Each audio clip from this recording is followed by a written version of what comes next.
Sud Radio, 10h midi, Valérie Expert, Média. Bonjour à toutes et à tous, heureuse de vous retrouver pour une nouvelle semaine. On est ensemble du lundi au vendredi entre 10h et midi. Avec vous à 11h, on va commenter l'actualité. Et notre invité aujourd'hui, bonjour Gilles Gansman. Déjà, c'est Hugo Clément. Bonjour, merci d'être avec nous. Bonjour, merci à vous. Vous êtes là et on est très content de vous recevoir pour parler d'une nouvelle émission sur France 2. Une émission alors qui mêle à la fois l'écologie, c'est à la fois de l'aventure, de l'enquête. C'est un nouveau format, ce sont des images magnifiques et c'est un document extrêmement engagé. Ça s'appelle Sur le front des océans. Cette fois-ci, il y en aura d'autres. Il y en a 4 de prévus. Exactement. On va en reparler dans un instant. Vous êtes en train de devenir le monsieur écologie de France 2. Un des Monsieur Écologie, parce que c'est une thématique que le groupe a envie de développer, de la télévision publique traite depuis un moment quand même déjà avec Cache Investigation, Envoyé spécial. C'est un peu présent dans toutes les émissions, mais c'est un pas supplémentaire effectivement avec un nouveau format. Avec un nouveau format dont on va parler dans un instant. Vous avez regardé la télé, vous, hier ? Non, hier soir, j'ai pas regardé la télé. Vous avez fait quoi ? Je sais pas si je dois le dire, mais j'ai regardé une plateforme. Bah si, c'est la télé, non ? Oui, c'est la télé, une plateforme de streaming américain. Ah d'accord, oui, je comprends. Ok. Vous avez regardé The Crown ? Vous avez regardé quoi ? Non, j'ai regardé un super docu qui s'appelle Game Changer. Game Changer, je sais pas si vous en avez entendu parler. C'est des athlètes de haut niveau, notamment les combattants de MMA aux États-Unis, qui se mettent au régime vegan parce qu'ils se rendent compte que ça améliore leur performance. C'est très intéressant. Voilà. Ouais. Donc vous êtes quoi ? Beaucoup plateformes plus que. Je fais un peu des deux, honnêtement. Ouais. Je picore un peu, je pense, comme beaucoup de gens de ma génération. Je passe énormément de temps sur les réseaux sociaux. Je regarde quand même la télévision. Je regarde notamment C'est à vous. Je regarde encore le JT de 20h de France 2. Et je regarde les primes événementiels quand ça m'intéresse. Et évidemment aussi, comme tous les gens de ma génération, les plateformes américaines sur lesquelles on peut retrouver beaucoup de choses. Et vous regardez sur la télé ou vous regardez sur je regarde sur la télé, ouais. Je regarde sur la télé. J'ai mon compte qui est lié sur la télé. Vous êtes un peu vieux. Non, mais je crois que les jeunes ils regardent aussi les plateformes sur la télé. Hein. Ouais. Ils regardent un petit peu partout. Peu Hier, alors un petit bilan audience que vous pouvez retrouver Rémi Pernelet tous les matins dans la matinale de Patrick Roger et Cécile de Ménibus. Donc le carton du week-end, c'est pour TF1 hier soir, 7 177 000 téléspectateurs pour le JT de 20h. C'est le plus gros score depuis la rentrée. C'est colossal, mais c'est vrai que le JT a été boosté par le record d'audience de 7 à 8, 4 361 000 téléspectateurs pour le magazine de TF1 qui diffusait une interview de Bernard Tapie. Je crois que vous en avez un extrait dans votre zapping. Gilles, c'est 700 000 téléspectateurs de plus que la semaine dernière. Vous avez regardé ? Non, vous n'avez pas vu Bernard Tapie hier ? Non, j'ai regardé le 20h de France 2 hier, mais j'ai pas regardé 7 à 8. Pas 7 à 8. Un carton aussi pour TF1 vendredi soir avec Masked Singer. Vous avez jeté un œil aussi ? Non, pas plus. Vraiment. Non. 4 894 000 téléspectateurs pour la 3e émission. Toujours en tête des audiences, mais avec 700 000 téléspectateurs de moins que la semaine dernière. Surtout 1 800 000 téléspectateurs et 8 points de part de marché de moins que pour la première. C'est assez déceptif. Je vous en parlais dans mon zapping. Et très bon score pour France 2 ce soir-là avec Sonia Rolland. Absolument, mais laissez-moi, je n'ai pas fini. Non, j'ai dit parce que c'était super pour le coup. Bon score pour France 2 vendredi soir. 4 557 000 téléspectateurs pour le lancement de la nouvelle série Tropique criminel avec Sonia Rolland que nous avions ici même vendredi. C'est grâce à nous, voilà. 1 200 000 téléspectateurs de plus que la semaine dernière et seulement 300 000 téléspectateurs de moins que Masked Singer. Donc carton pour les fictions de France 2 le vendredi soir. Hein. Elle est géniale, Sonia. Elle est géniale. C'est votre copine ? Ouais, on s'entend très bien. C'est une copine de ma femme avant d'être ma copine. Vous connaissez toutes les Miss maintenant. Non, pas toutes, mais les copines d'Alexandra, je les connais. Mais en tout cas, c'est vrai que c'était original et elle nous a vraiment. En tout cas, ça a plutôt très très bien marché. Mais Masked Singer, très déceptif quand même. Hein. Il y avait Smaïn, il y avait une star. Non mais franchement. Non, mais c'est un peu tout ça pour ça, quoi. C'est-à-dire qu'on nous a vendu un Barnum, des décors. Vous en avez entendu parler quand même. Et puis, j'en ai entendu parler, mais je préfère pas donner d'avis parce que j'ai pas regardé, donc je. Et à l'arrivée, c'est un peu déceptif parce que c'est vrai que c'est une émission qui s'adresse plutôt aux jeunes et sous les masques, on a Smaïn, Sheila, Lio, que des stars. Voilà, donc c'est un petit peu déceptif. Mais, allez, vous l'aurez dans mon zapping. Nos auditeurs nous appellent au 0826 300 300. Qu'avez-vous regardé hier soir ? On a Farah en ligne avec nous. Bonjour Farah. Oui, bonjour Sylvie, bonjour aux invités. Bonjour, moi c'est Valérie, mais bonjour Farah quand même. Valérie en régie, on ne sait pas. Vous avez regardé quoi ? J'ai regardé hier, à la fin de l'émission, la violence faite aux femmes sur la 6. Sur M6, ouais. Zone interdite. Zone interdite, mais oui, je trouve ça, C'est affreux. Ouais. C'est vrai, il y a deux femmes par an qui meurent à cause de la violence conjugale. Et ça, c'est inadmissible. Ouais. Et malheureusement, ce fléau, il est dans toutes les sociétés, dans toutes... le milieu social. Oui, ça concerne toutes les catégories sociales, effectivement. Oui, c'est un fléau qui est caché, qui est tabou, que la femme, parfois, il ne veut pas aborder ce sujet, elle se referme sur elle. Mais malheureusement, il y a des conséquences désastreux. Il y a des primes, parfois il y a la mort. Non, c'est assez terrible et le document était assez fort et assez puissant, effectivement, sur M6. Et c'est une grande cause du gouvernement et on va en reparler à 11h avec les mesures qui sont annoncées aujourd'hui même. Merci beaucoup, Farah. Merci de nous avoir appelés. La première fois qu'on vous a vu à la télé, c'était quand, Hugo Clément ? Ça devait C'était être dans le quotidien, dans Petit Journal ? Non, ça devait être en 2012 quand j'ai commencé à France 2. Justement au JT de 20h. C'était David Pujadas à l'époque et je pense que ça a dû être à ce moment-là que j'ai fait mon premier direct. Ouais. Vous vouliez être journaliste tout petit, c'est ce que vous vouliez faire ? Tout petit, non, c'est un truc qui est venu assez tard, au début des études supérieures. Moi, je suis un peu comme beaucoup de jeunes, je savais pas du tout ce que je voulais faire. Et c'est en faisant un stage en presse quotidienne régionale à la Dépêche du Midi à Toulouse que j'ai pris contact avec ce métier que j'ai beaucoup aimé. Et c'est là que je me suis dit que c'est ce que je voulais faire dans la vie. Ce que vous vouliez faire, Gilles ? Non. Je crois que vous vouliez vous poser une question. Après. À la télé, à la maison, ça se passe comment quand vous regardez la télé ? Vous la regardez où ? Qui tient la télécommande ? C'est souvent la petite. Ouais. Parce que vous avez une petite fille. Oui, j'ai une belle fille de 9 ans. Ouais. On se partage quand même. Il y a un peu un rituel, c'est à 20h. Moi, je regarde le 20h de France 2. Voilà, vraiment. J'ai gardé ce rituel-là depuis tout petit. Pourquoi France 2 ? Vous êtes très corporate, vous regardez France 2. J'ai commencé à France 2 en plus, donc c'est pas. Je dis pas ça juste pour faire la promo de ma chaîne. Non, c'est que depuis tout petit, mes parents regardaient en fait le 20h de France 2. C'était un peu le rituel à la maison. Il paraît qu'on garde les habitudes de ses parents. Et j'ai gardé cette habitude-là. Voilà, c'est vrai que je regarde moins la télé évidemment que mes grands-parents, que mes parents, que les gens un peu plus âgés, mais j'ai conservé ce rituel-là. Mais pourquoi le 20h ? Parce que on a plutôt le sentiment que sont les personnes plus âgées, moins de votre génération, qui regardent les JT, non ?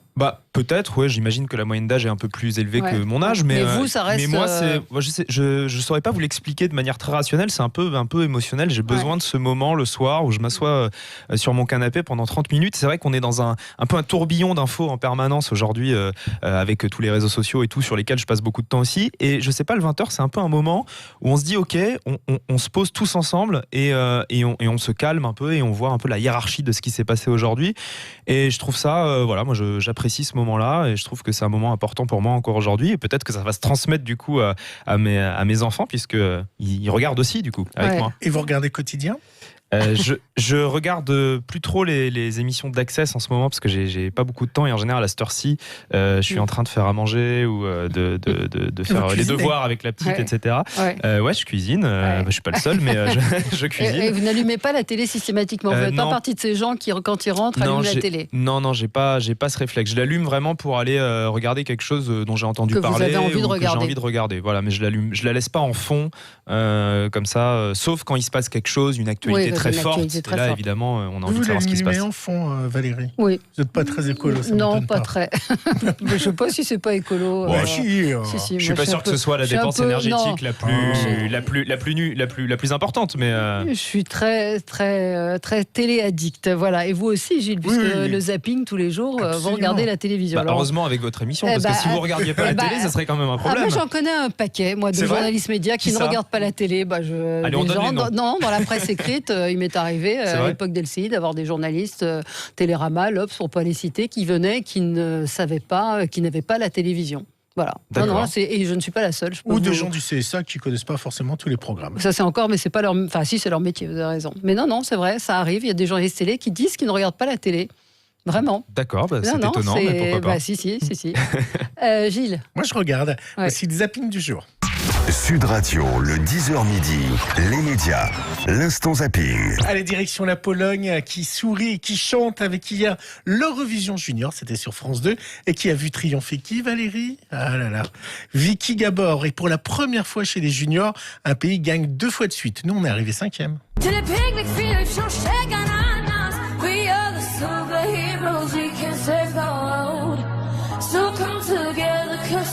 Voilà, l'histoire, c'était de démarrer le lundi en chantant. Voilà. Oui. Hier, sur M6, dans Enquête exclusive, un document fort dont la diffusion a fait débat. C'était l'audition de Bertrand Cantat par la justice lituanienne. Vous allez voir, sa défense raconte comment Marie Trintignant était violent au moment où ils ont lutté ensemble. Elle m'a donné tout le poing. Ensuite, elle m'a ajouté le cou, j'avais des traces sur les bras.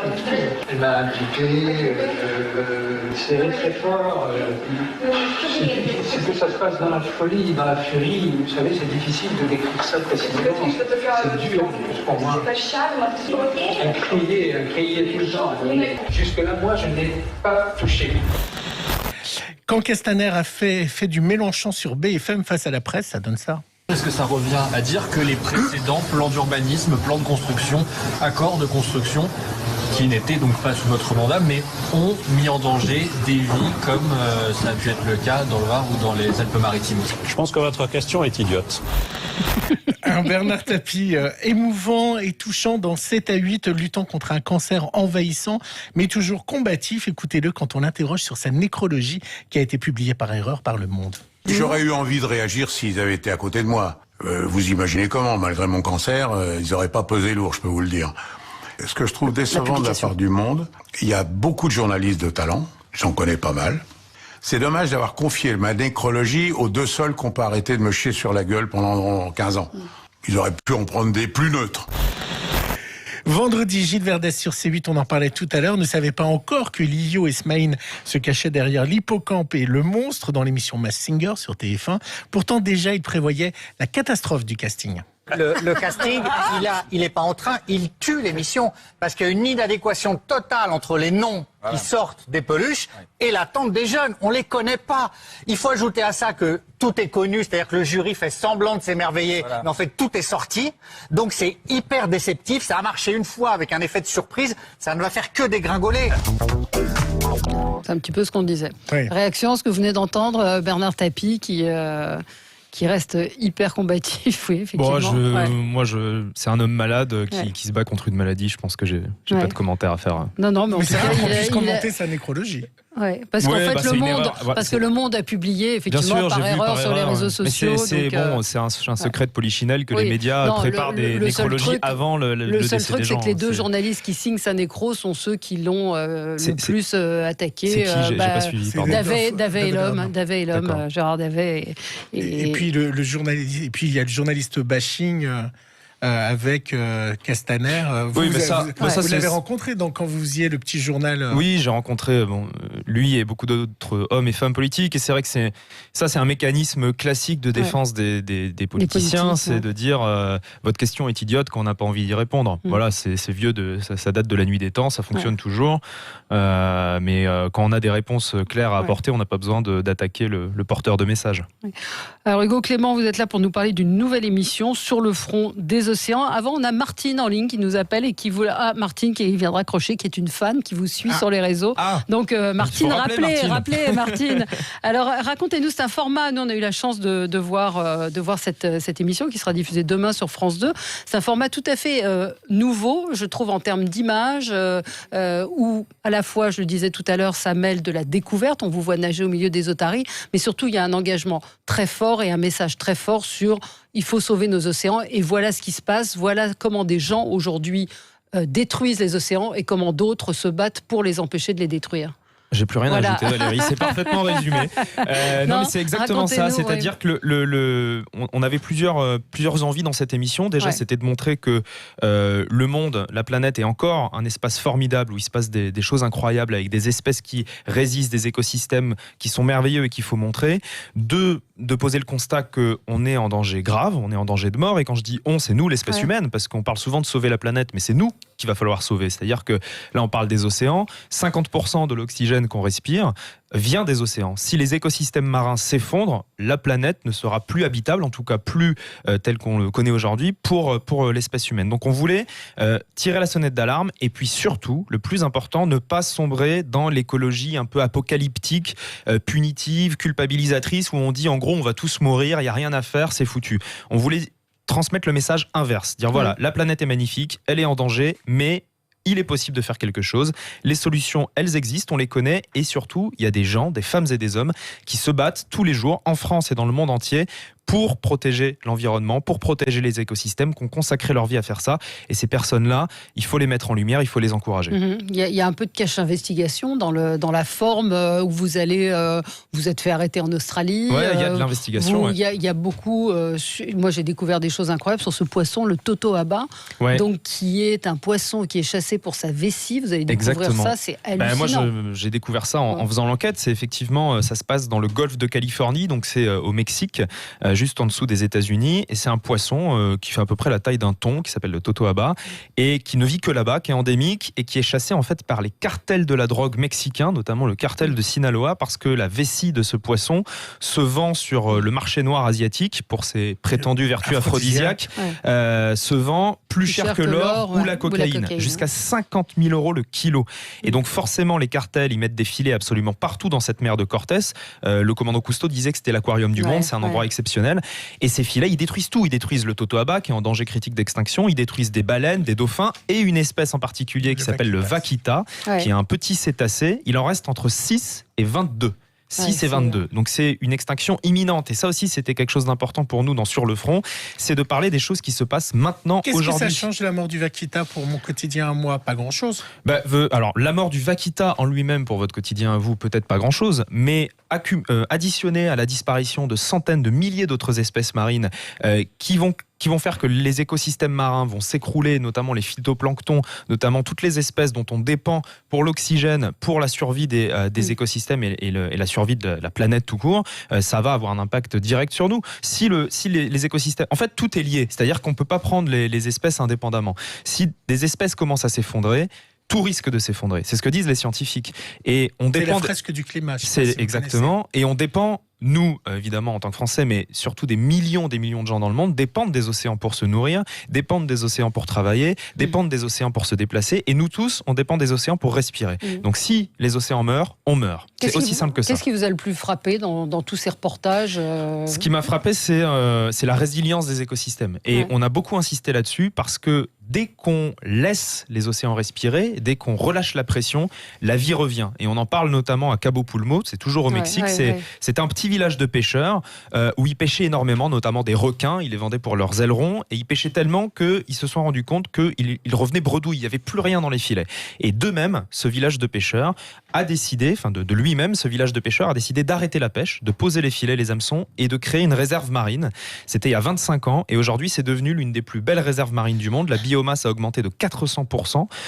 Et c'est la preuve que quand des communautés décident d'agir, de changer leur manière de pratiquer la pêche notamment, et ben ça fonctionne et la vie revient. Et c'est ça le message de ce documentaire, c'est qu'il n'est pas trop tard pour agir, il n'est pas trop tard pour sauver les océans, mais il faut le faire maintenant. On a des auditeurs un petit peu taquins qui disent et tu traverses la planète à la rame ou en hélico comme Yann Arthus Bertrand. Oui, ça c'est l'argument de dire la critique classique, mais c'est évidemment on a pris en compte ce critère-là. Nous on veut être fidèle à nos principes et c'est pour ça qu'on part sur le terrain. C'est une équipe très réduite en fait. Exactement. Étonné de ce que vous disiez. Sur une équipe, on est une équipe extrêmement réduite. On est 3 ou 4 en tournage pour une émission en prime sur France 2. Vous connaissez la télé, vous savez que c'est une équipe extrêmement petite et c'est volontaire. C'est pour réduire au maximum nos émissions de gaz à effet de serre. Et évidemment, on compense ces émissions. On est en partenariat avec la Fondation Good Planet de Yann Arthus Bertrand justement, et on finance des fours solaires dans des pays en voie de développement pour pas que les habitants coupent des arbres existants pour se chauffer et puissent se chauffer autrement.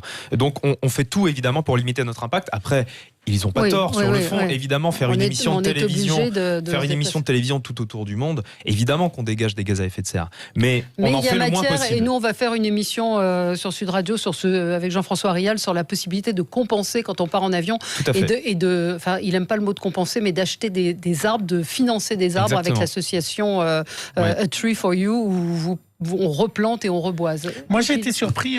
Vous verrez, au début, vous suivez des jeunes d'une association qui essaye de protéger justement le vaquitas, mais à l'autre côté, vous avez voulu rencontrer, alors je pense pour les entendre, ceux qui braconnent, pour savoir pourquoi ils braconnaient, mais vous allez braconner avec eux. J'ai trouvé ça assez surprenant, alors que vous aurez pu... Je braconne pas avec eux, c'est-à-dire je les filme, moi. Parce que dit comme ça, on a l'impression que c'est moi qui les pêche. Un petit peu dans le doc.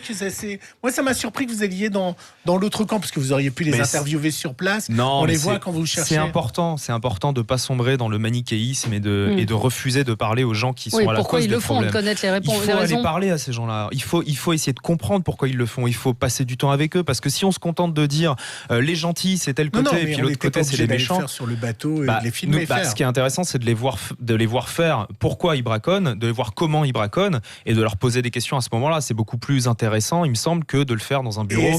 Est-ce qu'ils entendent l'argument écologique ou la fin ils l'entendent. Ce qui est très intéressant, c'est d'ailleurs pour ça que ça valait le coup d'aller les voir, c'est qu'ils disent oui, on sait qu'on est en train de détruire une espèce, on sait qu'on est en train de massacrer un écosystème, mais ça nous rapporte beaucoup d'argent. Voilà, donc moi quand je vois ça, je pense qu'à l'argent. Et c'est un problème qui est partout sur la planète et qui se retrouve sur toutes les thématiques. Vous avez eu peur à un moment ? On n'a pas été rassurés avec les cartels quand on était en mer, parce qu'ils auraient pu faire n'importe quoi de nous, on nous aurait probablement jamais retrouvés. On n'a pas été rassurés aussi en Australie quand on a été arrêté par la police et qu'on est allé en prison une petite journée. Mais globalement, ceux qui prennent les vrais risques, ce sont les activistes et les militants qui sont sur place toute l'année. Et que vous nous présentez dans ce documentaire ce soir, qui sera diffusé demain soir. Donc le Mexique en mer de Cortés, il y a l'Australie aussi, on n'en a pas parlé, où des militants s'opposent à des images incroyables. Une des plus grosses mines de charbon de l'histoire, et puis la France, effectivement, la Méditerranée, la mer la plus polluée du monde par le plastique. Incroyable. C'est à ne pas manquer demain soir sur France 2. Franchement, c'est moderne, c'est nouveau, on se laisse porter avec vous, et je pense que ça peut faire prendre conscience d'un certain nombre de choses. Le prochain, ce sera sur quoi ? Le prochain, ce sera sur les glaciers. D'accord. Bon, demain soir, donc sur le front des océans. Hugo Clément, merci d'avoir été avec nous ce matin, et on se retrouve nous dans quelques instants pour parler de toute autre chose, la presse sur Internet. À tout de suite.